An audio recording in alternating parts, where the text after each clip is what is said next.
نحمده ونستعينه ونستغفره ونؤمن به ونتوكل عليه ونعوذ بالله من شرور أنفسنا ومن سيئات أعمالنا من يهده الله فلا مضل له ومن يضلل فلا هادي له ونشهد أن لا إله إلا الله وحده لا شريك له ونشهد أن سيدنا وسندنا وحبيبنا وشفيعنا ومولانا محمدا عبده ورسوله صلى الله تعالى عليه وعلى آله وأصحابه وبارك وسلم. أما بعد فأعوذ بالله من الشيطان الرجيم. بسم الله الرحمن الرحيم. شهر رمضان الذي أنزل فيه القرآن هدى للناس وبينات من الهدى والفرقان فمن شهد منكم الشهر فليصم. قال النبي صلى الله عليه وسلم من صام رمضان إيمانا واحتسابا غفر له ما تقدم من ذنبه ومن قام رمضان إيمانا واحتسابا غفر له ما تقدم من ذنبه وكما قال عليه الصلاة والسلام. صدق الله وصدق رسوله النبي الكريم. میرے محترم بزرگ اور دوستوں، اللہ تعالیٰ نے قرآن مجید میں رمضان کا تعارف کرایا ہے کہ یہ کون سا مہینہ ہے. فرمایا کہ شہر رمضان، رمضان کون سا مہینہ؟ انزل فیہ القرآن، جس میں قرآن اتارا گیا. قرآن کو، رمضان کو قرآن سے بڑی مناسبت ہے، اس لیے اللہ نے اس کا نزول رکھا اور اس کے ساتھ فمن شہید منکم الشہر فلیصمہ، کہ جو اس مہینے کو پائے وہ روزے رکھے، فرض ہے اس پر روزہ. پہلے تو بتایا کہ تم پر روزے فرض ہیں. اللہ کس مہینے کے فرض ہیں؟ شہر رمضان، رمضان کے فرض. پہلے مطلقاً فرمایا کتب علیکم الصیام، تم پر روزے فرض ہیں جس طرح پہلوں پر فرض ہیں. اب ہم نے کب روزے رکھنے ہیں؟ فرمایا اس مہینے میں رکھنے ہیں جس میں قرآن نازل ہوا. روزے کو اور رمضان کو قرآن کے ساتھ بڑی خاص مناسبت یاد رکھیں. اس لیے کہ انسان جب روزہ رکھتا ہے تو اس کی حیثیت فرشتوں کی طرح ہو جاتی ہے.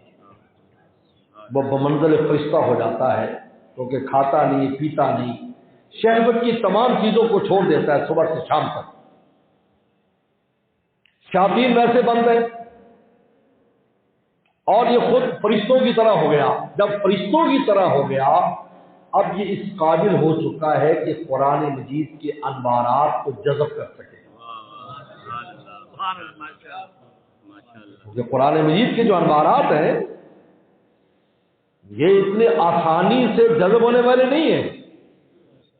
انسان گندگیوں میں لتڑا ہو، گناہوں میں مبتلا ہو، اس لیے اتنی سختی فرمائی کہ جو آدمی اس مبارک مہینے میں کوئی بھی گناہ کرتا ہے اللہ تعالیٰ کو اس کے بھوکے پیاسے رہنے کی ضرورت نہیں، کیونکہ مقصد اللہ تعالیٰ کا یہ ہے کہ جب یہ انسان اپنی متلذذات کو اور اپنی حلال لذت کی چیزوں کو چھوڑتا ہے تو حرام سے تو بطریق اعلیٰ دور ہوگا. تو جب ان متلذذات سے دور ہوتا ہے تو یہ فرشتہ بن جاتا ہے. اس میں ملائکہ والی انوارات کو جذب کرنے کی صلاحیت پیدا ہو جاتی ہے، کیونکہ ملائکہ اللہ تعالیٰ کا مشاہدہ بھی کرتے ہیں، اس کے انوارات کو دیکھتے ہیں، تجلیات دیکھتے ہیں اور اس کو برداشت کرتے ہیں، اس کو جذب کر لیتے ہیں. اللہ تعالیٰ یہ انسان جو نطفہ امشاج سے پیدا ہوا، جو ایک دو بوند ناپاک دو بوندوں سے جو پیدا ہونے والا انسان، جب اس میں فرشتوں والی صلاحیت اور خو آ جاتی ہے تو فرمایا کہ یہ وہ مہینہ ہے اب اس میں قرآن کے انوارات سے خواہ وہ تراویح میں سنے، خواہ وہ خود پڑھے، خواہ وہ دیکھے، بلکہ جس طرح بھی ہو قرآن کے انوارات ویسے بھی قرآن پڑھنے کی وجہ سے پوری فضا میں عام رہتے ہیں، تو روزے دار میں ان انوارات کو جذب کرنے کو لینے کی صلاحیت آ جاتی ہے۔ ایک آدمی قرآن خود نہیں پڑھ رہا یا پڑھ پاتا، تراویح میں پڑھا، تو کیا قرآن مجید جو قاری صاحب پڑھ رہے ہیں کیا اس کے انوارات سب کو نہیں مل رہے؟ اللہ تعالیٰ تو فرماتے ہیں کہ فجر کی نماز کے بارے میں فرمایا، یہ فجر کی نماز وہ ہے کہ جس میں فرشتے حاضر ہوتے ہیں، تو فرشتے حاضر ہو کر خود تو قرآن نہیں پڑھتے، پڑھنے والے کا سن رہے، دونوں جماعتیں، جو آسمان سے آئی ہے وہ بھی اور جو جانے والی وہ بھی۔ ان قرآن الفجر کان مشہودا، فجر کے جو قرآن ہے وہ مشہود ہے، یعنی فرشتے وہاں حاضر ہیں، کیونکہ عصر کی نماز میں تو جہری نماز نہیں ہوتی، اگرچہ اس میں بھی فرشتوں کی دونوں جماعتیں ہوتی ہیں، لیکن جو کہ اس میں جہری نماز نہیں ہوتی، سری طور پر امام پڑھتا ہے، لیکن فجر میں وہ جہری پڑھتا ہے جس کو فرشتوں کی جماعت بھی سن رہی ہے، آنے والی بھی اور جانے والی بھی۔ اس نے فرمایا ان قرآن الفجر کان مشہودا، یہ قرآن مجید کے انوارات ہیں۔ فرمایا کہ وہ انسان ان انوارات سے پورا فائدہ کب اٹھا سکتا ہے؟ جب اس میں فرشتوں والی صلاحیتیں پیدا ہوتی ہیں۔ یہی وجہ ہے کہ ہر پیغمبر پر جب جو بڑے پیغمبر تھے ان پر جب کتاب نازل کی گئی ان کو پہلے روزے رکھوائے گئے۔ موسیٰ صلی اللہ علیہ وسلم 40 دن اعتکاف کیا، آپ کو پتا کہ اعتکاف بغیر روزے کی نہیں ہوتا، 40 دن اعتکاف کرایا، پھر تورات عطا فرمائی۔ حدیث صلی اللہ علیہ وسلم کے بارے میں آتا ہے کہ صحرا میں 40 دن اعتکاف کرایا، پھر ان کو انجیل دی۔ پیغمبر صلی اللہ علیہ وسلم نے غار حرا میں جا کر اعتکاف کیا، آپ روزے بھی رکھتے تھے اور وہاں پر غار حرا میں عبادت بھی کرتے تھے۔ آپ نے 6 مہینے تک 40 دن 6 مہینے 6 ماہ تک غار حرا میں جاتے رہے، اور پھر 24 رمضان مبارک کی رات تھی، جبریل صلی اللہ علیہ وسلم اس اندھیری رات میں تشریف لائے اور آپ نے اقرا کی پہلی 5 آیات پیغمبر صلی اللہ علیہ وسلم کے سینہ مبارک میں منتقل کی۔ تو یہ بھی رمضان کا مہینہ تھا اور لیلۃ القدر تھی، لیکن لیلۃ القدر چونکہ منتقل ہوتی ہے اس لیے بعد میں پیغمبر صلی اللہ علیہ وسلم فرمایا اب یہ طاق راتوں میں آ گئی ہے، طاق راتوں میں۔ بلکہ میں تو غور کر رہا تھا کہ آخری عشرے کی کوئی رات بھی لیلۃ القدر سے خالی نہیں، اس لیے کہ زمین کے 2 حصے ہیں، ایک میں چاند ایک دن پہلے نظر آتا ہے، ایک میں ایک دن بعد نظر آتا ہے، 2 حصے پورے زمین میں۔ آپ پوری زمین کو دیکھ لیں، آدھی زمین میں چاند ایک دن پہلے نظر آئے گا جو مغرب کی جانب ہے، جو مغرب سے دور ہے ان میں ایک دن بعد نظر آئے گا۔ ہمارے ہاں بھی چاند اس لیے نظر آ گیا کیونکہ ہم سعودی عرب سے سب سے قریب ہیں، اور لہذا انہی علاقوں میں نظر آیا جو مغرب کی جانب سے، کوئٹہ میں نظر آیا، لہی جارخا میں نظر آیا، لیکن لاہور وغیرہ کی طرف نظر نہیں آیا، ہندوستان میں نظر نہیں آیا، بنگلہ دیش میں نظر نہیں آیا، کیونکہ یہ مشرق کی جانب ہے۔ آسٹریلیا میں نظر نہیں آیا کیونکہ مشرق کی جانب ہے، جو مغرب کی جانب ان کو چاند پہلے نظر آتا ہے۔ اب یہ دیکھیے تو آخری راتوں کو دیکھ لیں، ایک جگہ طاق ہے، دوسری جگہ جفت ہے، ایک جگہ طاق ہے یعنی پوری 10 راتوں میں جبریل صلی اللہ علیہ وسلم 70,000 فرشتوں لے کر زمین پر آتے ہیں، کوئی رات خالی نہیں۔ اس لیے میرے مرشد ایک عجیب بات فرماتے تھے شاہ کی مختار صاحب رحمۃ اللہ علیہ کہ بھائی جب تمہارے ہاں طاق رات نہ ہوا کرے اور تم رات کو اٹھو تو یوں کہہ جہاں جہاں طاق رات ہے تیرے لیے کیا مشکل ہے، اگرچہ میرے ہاں طاق نہیں ہے وہاں تو لیلۃ القدر ہے، اگرچہ یہاں لیلۃ القدر نہیں، اے اللہ آپ تو پوری دنیا آپ کے تابع ہے، اے اللہ میں یہیں سے دعا کرتا ہوں لیلۃ القدر کا اجر و ثواب اور اس کی برکات آپ مجھے یہی عطا فرما دیجیے، تو ہر رات لیلۃ القدر ہو جائے گی، ہر شب قدر اگر تو قدر بھی دانی، ہر لیلۃ القدر ہے اگر تو قدر جانتا۔ کتنی خوبصورت اللہ والوں کی یہ معرفت کی باتیں ہیں، یہ اللہ تعالیٰ کے پر اعتماد اور تعلق کی باتیں ہیں۔ تو پیغمبر صلی اللہ علیہ وسلم پر رمضان میں آپ پہلے روزے رکھوائے گئے، پیغمبر صلی اللہ علیہ وسلم 6 مہینے تک اعتکاف کیا، جاتے تھے 6 مہینے قرآن مجید نازل ہوا. اب اس امت کو قرآن دے دیا. آپ شہر رمضان دیکھو کون سا مہینہ اللہ انزل فیہ القرآن. یاد رکھو یہ معمولی مہینہ نہیں ہے.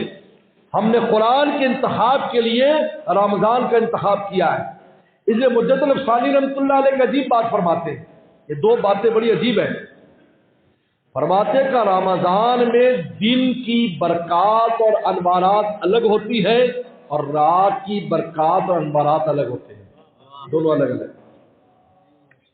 دن میں جو نازل ہوتا ہے وہ اور چیز ہے, رات میں نازل ہوتا ہے وہ اور چیز. اس لیے فرمایا کہ پیغمبر صلی اللہ علیہ وسلم نے فرمایا جلدی جلدی افطار کرو. کیونکہ افطار جب تم جلدی کر لو گے اس کا مطلب تاکہ اب رات کی برکات شروع ہو گئی. دیر نہ کرو,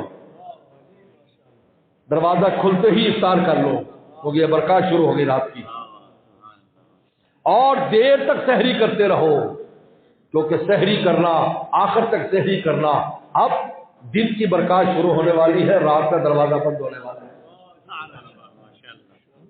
اس لیے حدیث شریف میں آتا ہے کہ رات کو اعلان ہوتا ہے نا, رات کو اعلان ہوتا ہے وَلِلَّهُ تَقَوْا مِنَ النَّارِ. رات کو اللہ تعالیٰ دوست سے کتنے لوگوں کو بری فرماتے ہیں رات کے وقت. یہ رات کا کام ہے. تو رات کے انوارات الگ ہے اور دن کے انوارات الگ ہے. اور دوسری بڑی عجیب بات مجھے ثانی رحمۃ اللہ علیہ نے فرمائی, یہ بڑی عجیب بات فرمایا کہ دنیا میں جتنی بھی برکات ہیں, نزول برکات ہیں, انوارات ہیں, یہ اللہ تعالیٰ کی صفاتی نام سے متعلق ہے. زیادہ تر رزق کا معاملہ ہے اللہ کی شان رزاقیت سے متعلق ہے. بچے پیدا کرنے کا معاملہ ہے اللہ کی شان خالقیت اور شان باری سے متعلق ہے. عزت دینے کا معاملہ ہے اللہ کے نام عزیز اور اس سے متعلق ہے. جتنے بھی اللہ تعالیٰ کے صفاتی نام ہیں ان صفاتی نام سے اللہ تعالیٰ انوارات اور برکات جو ہے مخلوق پر نازل کرتے ہیں جس کی جو ضرورت ہو. لیکن رمضان کا مہینہ وہ مہینہ ہے جس میں ذات الہی سے براہ راست انوارات اور برکات کا فیضان ہوتا ہے. یہ بہت عجیب بات ہے. ذات الہی خود پوری ذات.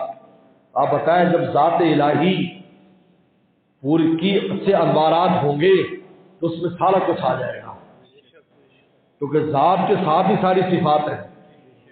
اس میں رزاقیت کی انوارات بھی ہیں اور برکات ہیں, اس میں خالقیت کے بھی ہیں, اس میں مالکیت کے بھی ہیں, اس میں عزیز کے بھی ہیں.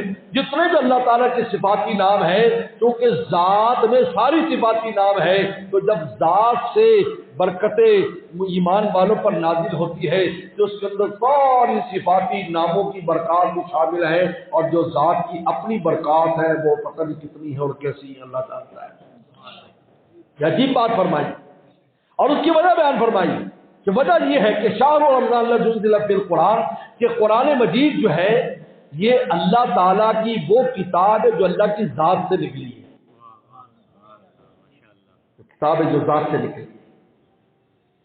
اس لیے امام احمد بن حنبل رحمۃ اللہ علیہ جن نے 100 بار اللہ تعالیٰ کی زیارت فرمائی, 100 بار,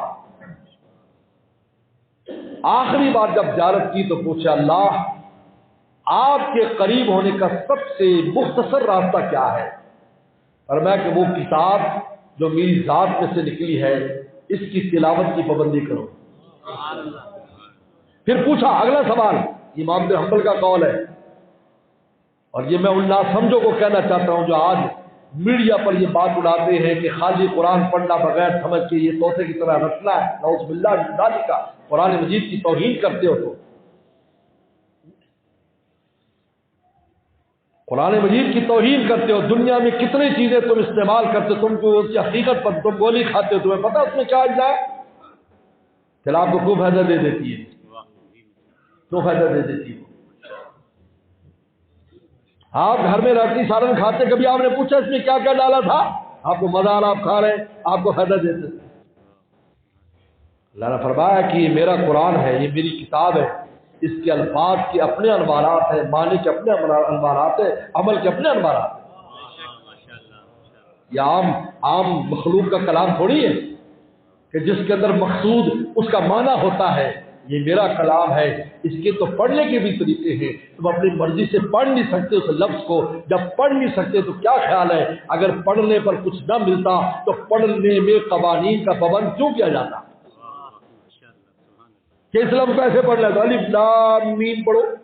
ہمارے والد صاحب بڑی خوبصورت بات فرماتے تھے کہ پیغمبر سلام نے جو ثواب کے بارے میں مثال دی کہ ہر حرف پر 10 نیکیاں ملتی ہیں، اس نے مثال میں الف لام میم کو بیان کیا ہے اور فرمایا کہ الف لام میم کا معنی کون بتا سکتا ہے؟ تو بغیر معنی کے ملا ہے یا نہیں ملا؟ بولو.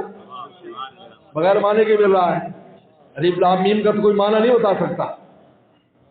وہ تو حروف مقطعات میں سے اس کا کون معنی بتائے گا؟ کتنے بڑا بڑا مفسر ہو، کتنے دعوے کرنے والے جو کہتے ہیں جی بس بغیر معنی کے کچھ بھی نہیں ہے قرآن مجید پڑھنا، ان سے پوچھو نا الف لام میم کا معنی کر دو، حدیث کا مطلب بتاؤ.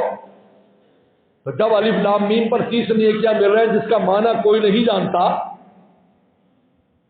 تو یہ دلیل ہے اس بات کی کہ قرآن مجید وہ کتاب ہے کہ جس کے پڑھنے پر خاص سمجھے نہ سمجھے تب بھی اجر و ثواب ملتا ہے، کیونکہ اللہ تعالیٰ کا کلام ہے. تو امام بن حنبل رحمۃ اللہ علیہ نے سوال کیا کہ سوال میں پڑھو جا کہ اللہ سمجھ کر پڑھنے پر یہ قرب ملے گا یا بغیر سمجھے پڑھنے پر بھی ملے گا؟ اللہ تعالیٰ نے فرمایا کہ اے احمد کیا سمجھ کر پڑھے یا بغیر سمجھے پڑھے، جو اس کتاب کی تلاوت کرے گا وہ شارٹ کٹ رستے سے مجھ تک آ جائے گا. یہ ایک جامع کتاب ہے، اللہ کی ذات میں سے نکلی ہے. یہی وجہ ہے کہ چونکہ کتاب ذات میں سے نکلی تو جس مہینے میں نازل کیا گیا اس کے اندر بھی برکات اور انوارات ذات کے نازل فرماتے ہیں. انزل فیہ القرآن، جو قرآن نازل کیا گیا. یہ جامع کتاب ہے اور یہ جامع مہینہ انوارات میں یاد رکھو یہ جامع مہینہ ہے. یہی وجہ ہے بزرگوں نے لکھا ہے، علماء نے لکھا ہے کہ اللہ کی تجلیات جو ہیں پورے عالم پر نازل ہوتی ہیں، مختلف جگہ پر مختلف تجلی. بازار پر اس میں رزاق کی تجلی ہے، آگ کا بازار چل رہا ہے، جس دن تجلی ہٹ جاتی ہے مارکیٹیں اجڑ جاتی ہیں، مارکیٹیں اجڑ جاتی ہیں، کھیت اجڑ جاتے ہیں کیونکہ اللہ کی تجلی ہٹ گئی. پورے عالم کا نظام تجلیہ اللہ کے صفاتی ناموں پر چلتا ہے. بچے پیدا ہو رہے ہیں، اللہ تعالیٰ کی شان خالقیت کی تجلی چل رہی ہے. بچے بند ہو گئے. کتنے قوموں کے بچے جن قوموں کا عذاب دیا جاتا تھا ان کے پہلے بچے بند کر دیے جاتے تھے. قوم سمود، قوم عاد، کئی سال بچے نہیں ہوئے تاکہ عذاب آئے تو بچے پر نہ آئے. سب بالغ ہو چکے ہیں. لکھا ہے جو جس قوم کو عذاب دینا ہوتا تھا اسے بچے نہیں ہوتے تھے مرنے والوں میں.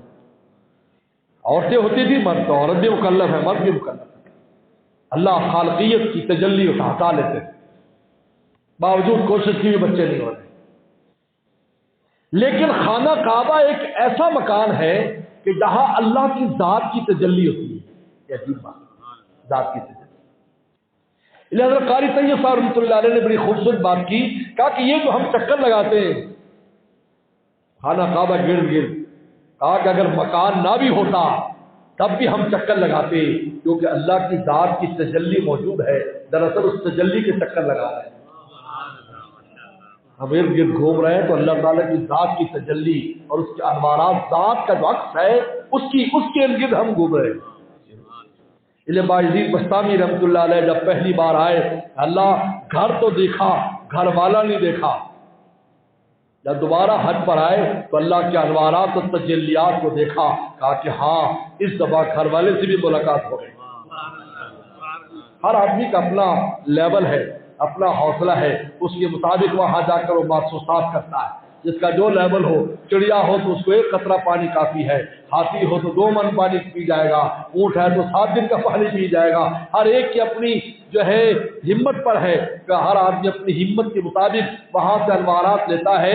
تو میں عرض کر رہا تھا کہ وہاں پر اللہ کی ذات کی تجلی ہوتی ہے.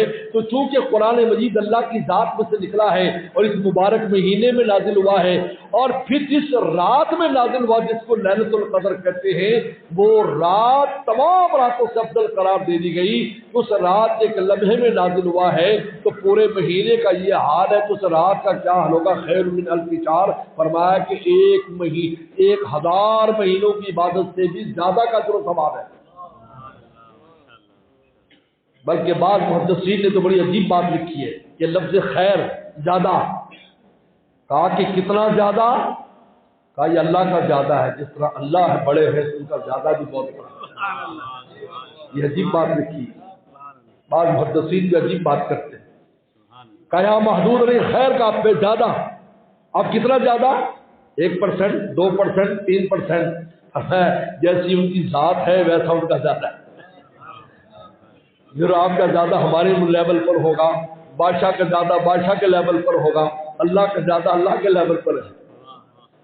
وَلِلَّذِينَ آتَوُا الْحُسْنَىٰ وَزِيَادَةٌ، کہا کہ نیکی کرنے والوں کو ہم حسنہ دیتے ہیں، یعنی جنت دیتے ہیں بس زیادہ، اور جنت پر بھی ایک زائد چیز دیں گے۔ تو آپ پیغمبر صلی اللہ علیہ وسلم صحابہ نے پوچھا یہ زائد کیا ہوگی؟ فرمایا اپنے دربار میں بلا کر زیارت کرائیں گے، اور وہ زیارت ایسی ہوگی کہ حسنہ کو بھول جائے گا، وہ یاد بھی نہیں رہے گا کہ میری بھی کوئی حسنہ ہے، یعنی میری بھی کوئی جنت ہے، بھول جائے گا وہاں پر۔ صحن چمن کو اپنی بہاروں پہ ناز تھا، وہ آ گئے ساری بہاروں پہ چھا گئے۔ انہیں پیغمبر صلی اللہ علیہ وسلم نے یہی وجہ ایک عجیب بات لکھی ہے، مولانا ادریس صاحب کاندھری رحمۃ اللہ علیہ فرماتے ہیں کہ پیغمبر صلی اللہ علیہ وسلم نے ہمیں حکم دیا کہ تم افطار کرو تو کھجور کے ساتھ۔ فرمایا کھجور کا کیوں فرمایا؟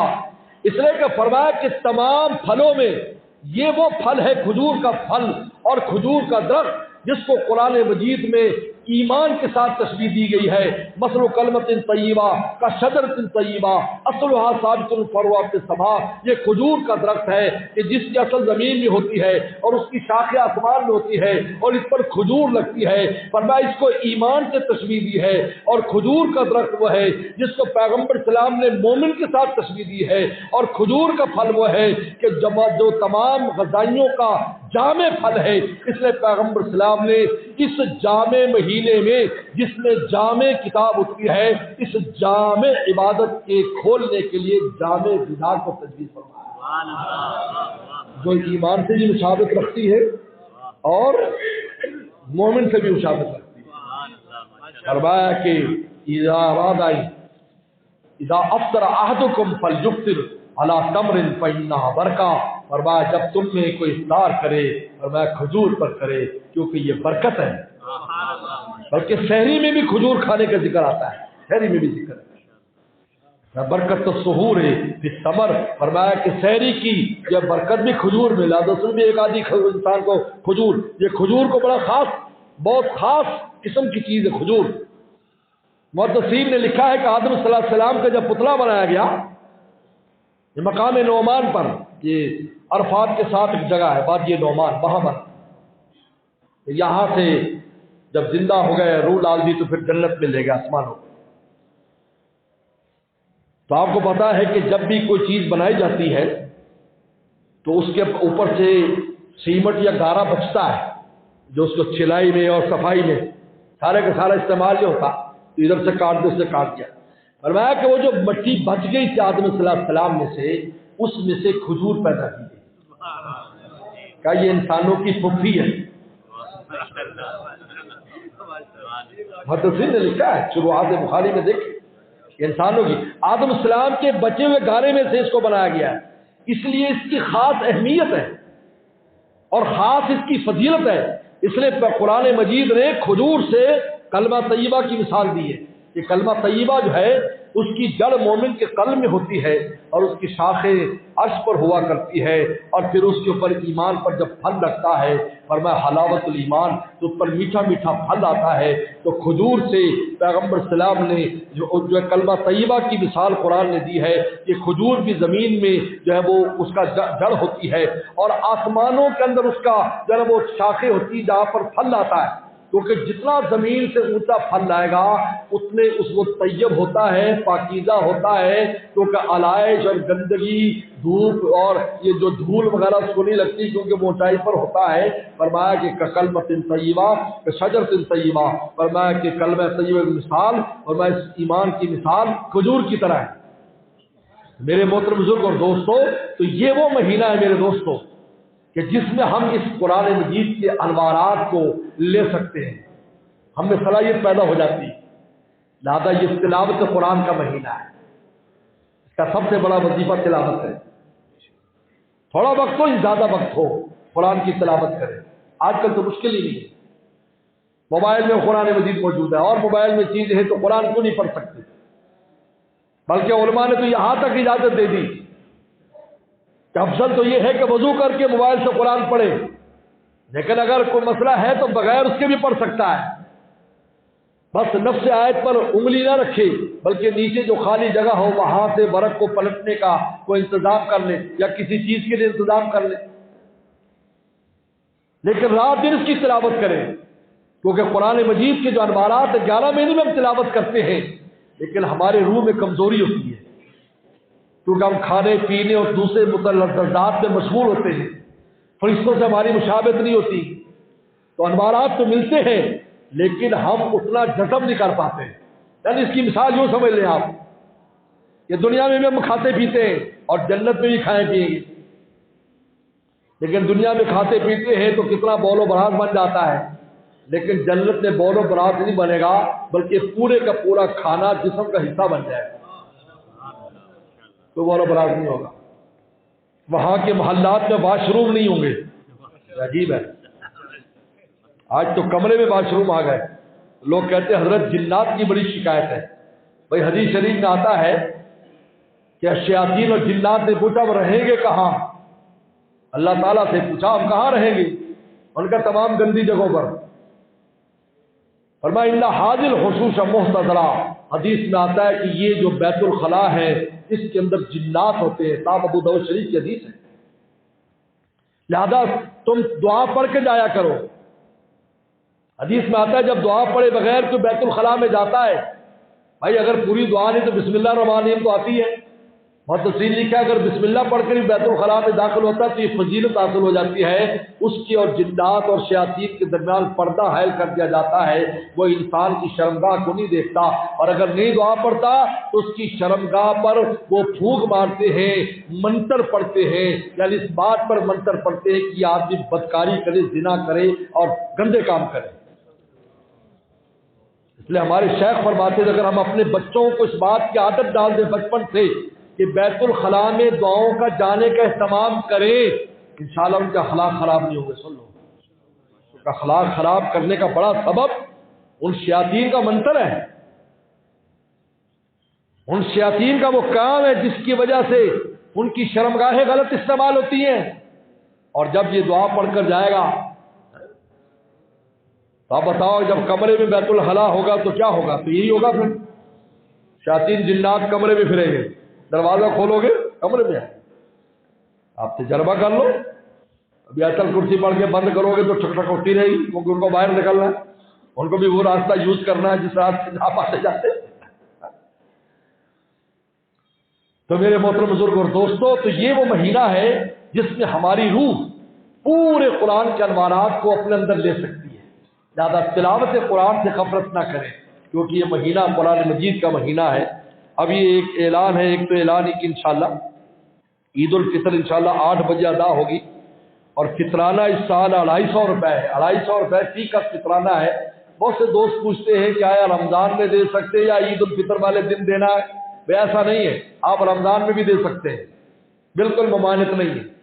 بھائی یہ ہے کہ عید نماز پڑھنے سے پہلے دینا افضل ہے، اس سے پہلے دے لیں، بھائی یہ باقی ایک اگر آپ کا رہ جائے تو عید کے بعد بھی دے سکتے ہیں، لیکن یہ فطرانہ اور فطرانہ ہر اس آدمی پر آ جاتا ہے جس کے پاس اس سال جو نصاب کا اعلان ہو 1,03,000 1,03,000 روپے جس کے پاس سال بھر رہے، تجارت کی شکل میں، نقد پیسوں کی شکل میں، یا سونا چاندی ملا کر اس کی شکل میں، ان پر زکوٰۃ واجب ہے، اور ان پر جس پر زکوٰۃ اس پر تو آٹومیٹک فطرانہ ہے اور قربانی بھی۔ لیکن جن پر زکوٰۃ نہیں ہے ان کے پاس اگر 1,03,000 روپے کا زائد سامان گھر میں، زائد سامان میں 3 جوڑوں سے زائد جوڑے بھی شمار ہوں گے، 2 موٹر سائیکل ہیں تو دوسرا موٹر سائیکل بھی شمار ہوگا، 2 بھینسیں ہیں تو دوسری بھینس بھی شمار ہوگی، 2 سائیکل ہیں تو دوسرا سائیکل بھی شمار ہوگا، یعنی ضرورت سے زائد چیزیں گھر میں استعمال کے بستروں کے علاوہ جو بستر ہوں گے وہ بھی شمار ہوں گے، اور منجیوں کے علاوہ جو زائد منجیاں ہیں وہ بھی شمار ہوں گی۔ یہ ساری چیزیں اگر 1,03,000 کے برابر ہو جاتی ہیں ان پر فطرانہ واجب ہے۔ اس لیے فطرانہ تو تقریباً آج اس زمانے میں ہر آدمی پر ہی ہو جاتا ہے، لہٰذا 200-250 کے پیچھے حدیث شریف میں آتا ہے جو آدمی فطرانہ دے دیتا ہے تو روزے کے اندر جو کمی بیشی ہے وہ اللہ ختم فرما کر روزے صاف ستھرے فرما دیتے ہیں۔ آپ مجھے بتاؤ 30 دن تم روزے رکھو اور 250 روپے میں تمہارے روزے صاف ستھرے ہو کر دربار الہی میں چلے جائیں تو 250 روپے زیادہ ہے؟ ہم یہاں ہزاروں بھی خرچ ہوتے تو کر دیتے کہ روزے قبول ہو جائے۔ تو فطرانے کا مطلب یہ ہے، فطرانہ دراصل زکوٰۃ روزے کی ہے۔ جس طرح زکوٰۃ مال کی ہے، اس طرح فطرانہ جو ہے یہ روزے کی زکوٰۃ ہے، اور قربانی انسان کی جان کی زکوٰۃ ہے۔ قربانی انسان کی جان کی زکوٰۃ ہے کہ حضرت ابراہیم علیہ السلام کے بیٹے کے بدلے میں قربانی آئی، ہماری جان کی زکوٰۃ ہے۔ ایسی نعمت جان کو اللہ صحت اور عافیت عطا فرما دے قربانی کرتا ہے۔ فطرانہ دے گا روزے صاف ستھرے ہو جائیں گے، زکوٰۃ دے گا مال صاف ستھرا ہو جائے گا، عشر دے گا کھیت صاف ستھرا ہو جائے گا۔ یہ ساری چیزیں ہیں، اللہ عمل کی توفیق عطا فرمائے۔ وآخر دعوانا ان الحمد